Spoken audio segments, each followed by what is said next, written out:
और अब आपको ये बताएं कि कौमी असम्बली और सेनेट के पार्लिमानी रहनुमाओं का इजलास कल तलब कर लिया गया है। तर्जुमान कौमी असम्बली के मुताबिक स्पीकर अयाज सादिक ने 2 अक्टूबर को पार्लियामेंट हाउस में इजलास बुलाया है, जिसमें बलूचिस्तान और KP की सिक्योरिटी सूरत हाल पर ब्रीफिंग दी जाएगी। पार्लिमानी रहनुमाओं पर मुश्तमिल ये इजलास इन कैमरा होगा।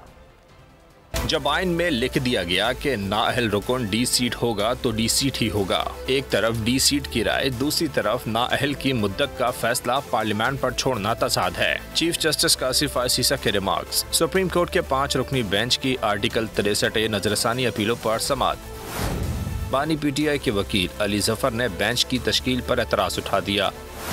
चीफ जस्टिस ने कहा कि हम आपको बाद में सुनेंगे, अभी आप बैठ जाएं। सुप्रीम कोर्ट बार के वकील और सदर शहजाद शौकत ने दलाइल में कहा कि 8 मार्च को अदम एतमाद की तहरीक आई। हमारी दरख्वास्त आर्टिकल 184(3) के तहत दायर हुई। सदर मुमलिकत ने आर्टिकल 186 के तहत रेफरेंस दायर किया। समाअत कल तक मुलतवी कर दी गई। सब्सक्राइब करें और बेल दबाएं ताकि कोई खबर रह न जाए।